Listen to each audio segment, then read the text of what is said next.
Oui, cher membre du forum, nous recevons l'honorable Valentin Genotin, plusieurs fois ministre sous le régime Yahi, spécialiste dans la gestion des hôpitaux. Monsieur le ministre, bonjour. Oui, bonjour cher ami Karim. Oui, bon, nous sommes en train de faire un débat sur l'affermage des hôpitaux de zone de Djougou,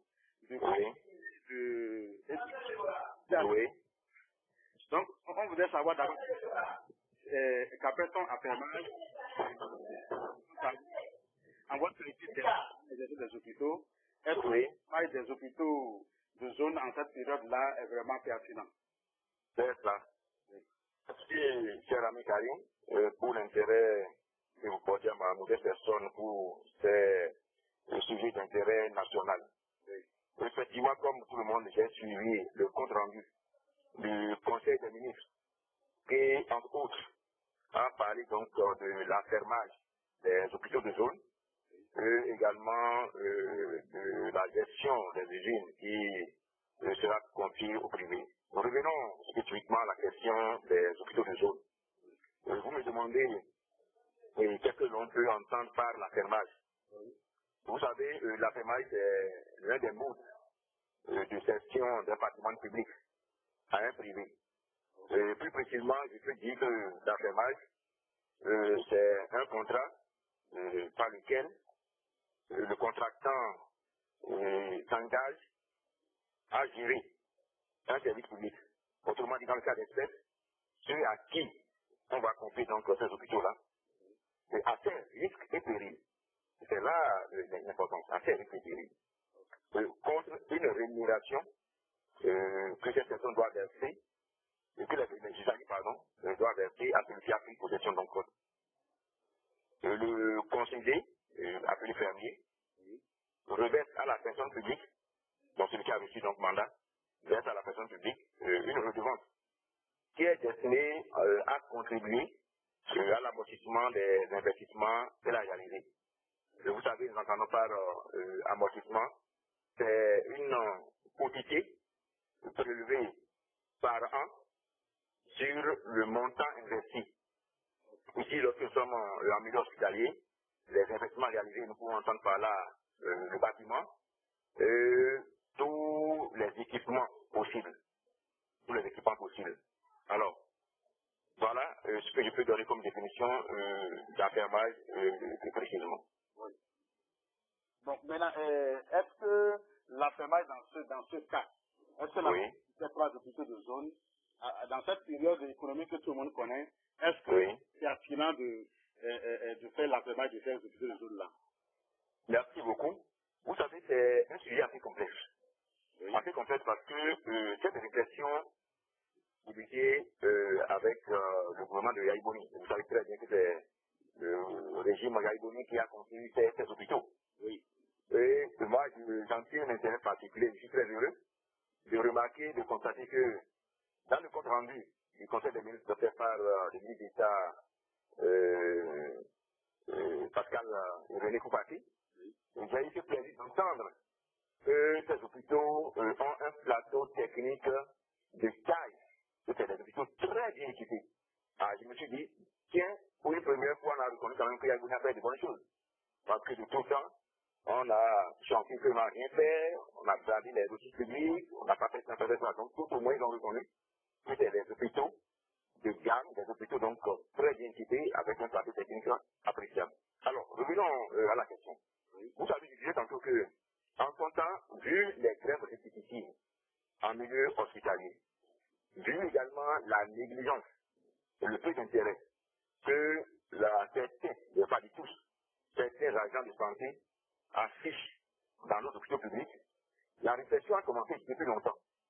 Et en ce moment, nous avions parlé plutôt de la contractualisation de certains hôpitaux.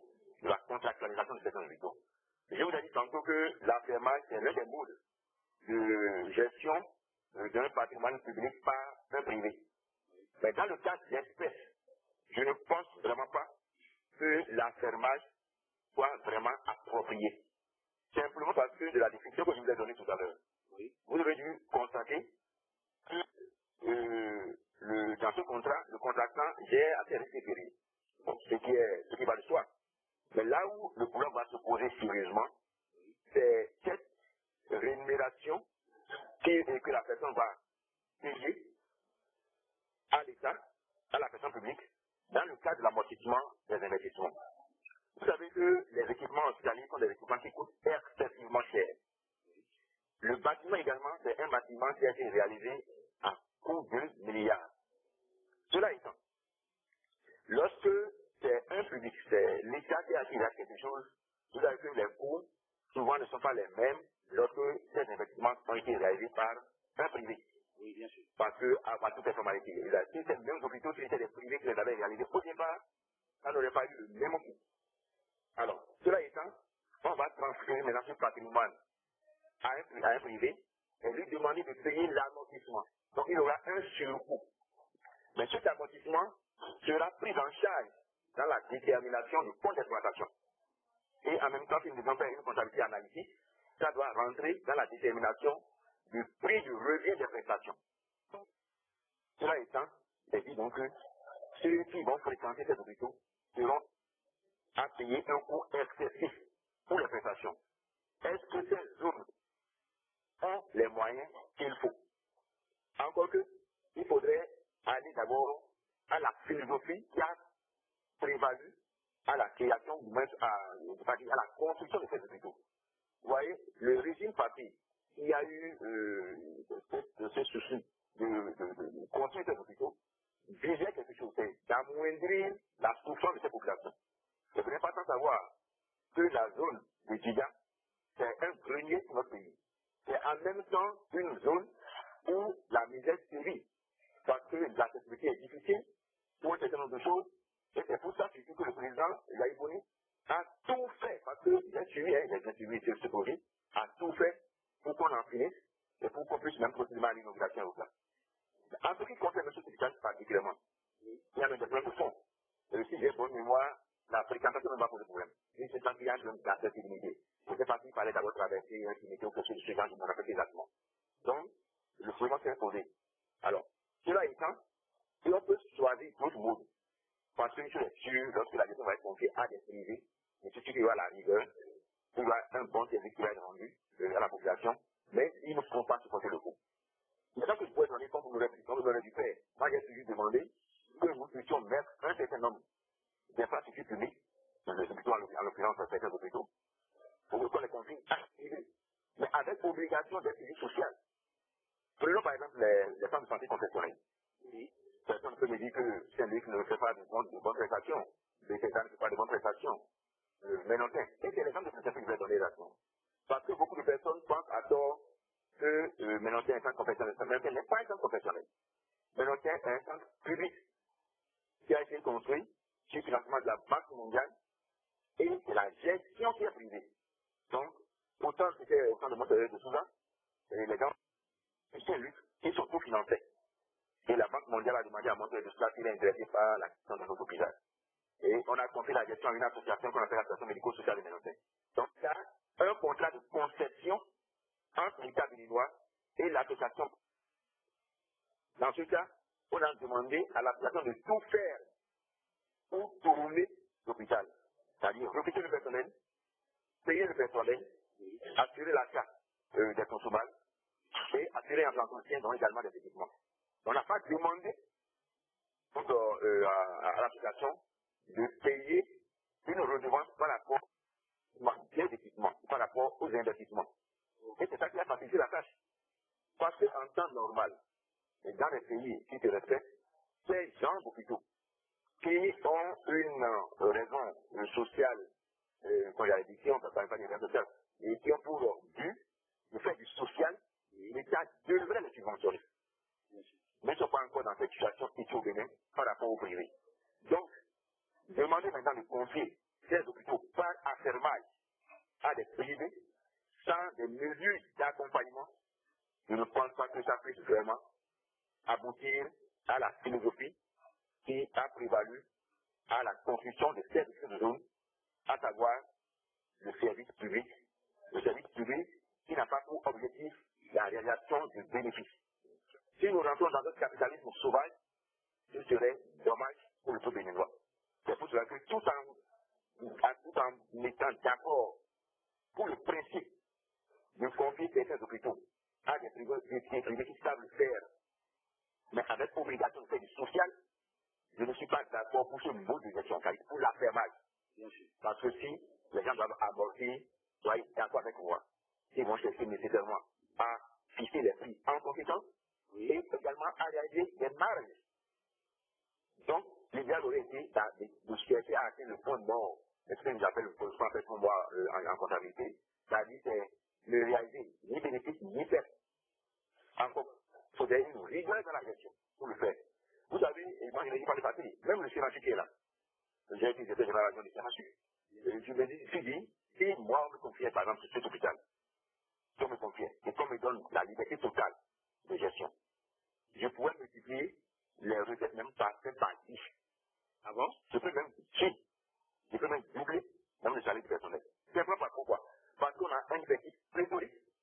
Et lorsque l'audit qui avait été fait avant que nous soyons nommés, il était demandé de diminuer le personnel. Mais vous savez très bien, la pression, la force des syndicats dans ces hôpitaux-là. Et effectivement, il y a l'aspect social. Vous savez le faire. Mais ça veut dire que c'est un hôpital qui est autonome, qui a son personnel, il n'y a pas de possibilité donc de redéploiement de ce personnel ailleurs. Sinon, vous avez certaines spécialités, dont on n'a pas besoin de tellement. Ils sont en nombre. Vous venez par exemple de techniciens en ophtalmo. Ils sont pleins là. Ils les poussent. Alors que dans le même temps, on a besoin de faire un grand nombre de spécialistes à l'intérieur du pays pour sauver les gens par rapport aux questions de vue. Oui, alors, le ministre. Oui. Oui, est-ce que dans la préparation de cette émission-là, il y a des gens qui m'ont dit que les hôpitaux de zone dont on a cité, les 3 hôpitaux de zone, que les hôpitaux n'étaient pas totalement équipés. Est-ce que c'est vrai qu'il manquait, par exemple, l'hôpital de zone de Djougou, certains manquaient le scanner. Alors, je disais que bon, qu'est-ce que vous en dites par rapport à ça? Bon, en fait, vous avez, comme je le dis, c'est-à-dire que ça a été une chose de niveau. C'est-à-dire les hôpitaux, c'est pas pour rien que nous disons que dans notre pays, l'organisation sanitaire a une forme pyramidale. Vous avez les centres de santé au niveau des villages, des arrondissements, vous avez également au niveau des communes, c'est bref. Alors, il faut d'abord savoir qu'est-ce qu'on entend par une hôpital de zone. Et lorsque nous parlons de scanner, c'est vrai, aujourd'hui, au niveau de l'imagerie médicale, le scanner est quelque chose d'indispensable. Je ne sais pas exactement dans le détail les équipements qui sont mis, mais si à écouter le conseil des ministres, lui-même, ils ont reconnu que c'est des hôpitaux qui ont été très bien équipés. Peut-être, si ils ne vraiment pas le scanner, là-bas, je ne sais pas, vraiment, je ne sais pas, mais les équipements, je ne connais pas. Okay, mais si c'est pas là, c'est sûr que dans la zone, un hôpital peut en avoir. C'est pas si au niveau de l'hôpital départemental, on en a, je n'en sais rien du tout. Mais s'il y a de ces petits équipements qui manquent, quitte maintenant à l'opérateur qui va prendre ça en charge, de compléter pour pouvoir être efficace. Parce que pendant des années, on a parlé de scanner dans ce pays. C'est avec le temps qu'on a commencé par en avoir. Encore que même au CNHU, c'est le plus grand hôpital. On en a, je sais pas si c'est fonctionnaire à tout moment.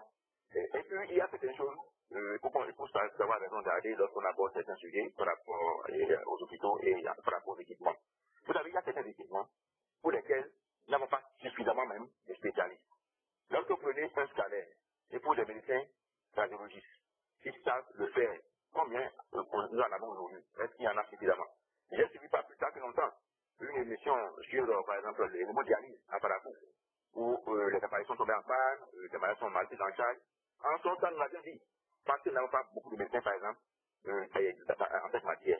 Donc, pour faire court, je voudrais simplement dire, s'il y a des équipements complémentaires pour pouvoir donner une meilleure prestation, c'est de faire le point, de faire l'inventaire et de savoir ce qu'il faut compléter. C'est sûr, ceux qui vont prendre ces hôpitaux sauront faire l'inventaire et à donner le prix en conséquence, sauront faire l'inventaire pour savoir ce qu'il faut compléter pour que les soins soient des soins de qualité et des soins qui soient à la portée des gens. Mais, une fois encore, je dis, l'affermage dans ces conditions par rapport à ces hôpitaux de zone, je suis sûr que ça va être la calamité. De deux points de vue. Soit, celui qui va prendre l'hôpital ne va pas rentabiliser l'hôpital, il va finir par l'abandonner. Ou simplement on va mettre tellement de prix, le prix selon c'est prohibitif, et ça ne va pas servir à la population. Parce que, c'est vrai, Djougou, à la limite, Djougou est une zone commerciale, où les gens ont un peu de moyens. Mais n'oublions pas qu'effectivement, la plupart des gens sont aussi de provenance agricole. Ne parlons pas de mon village mauvais, ne parlons pas de Dija. Donc, je serais d'avis que l'on parle de conception du genre hôpital de Ménontais, où les gens vont avoir certaines facilités. Et là, comme ça, pour faire assurer alors la permanence des soins, parce qu'on ne va pas sur les grèves, on va assurer également la qualité des soins, parce que ceux qui vont être recrutés vont être des gens bien, et également un prix social pour adoucir la misère des gens, parce que la misère est tout le temps, mais ces derniers temps, la misère est encore plus grande. Alors, monsieur le ministre. Oui, cher ami Karim. Oui, nous vous remercions pour vraiment vos éclairages et nous vous souhaitons un très agréable week-end. Merci à vous pareillement et merci pour tout ce que vous faites pour cette nation. Je vous bénis.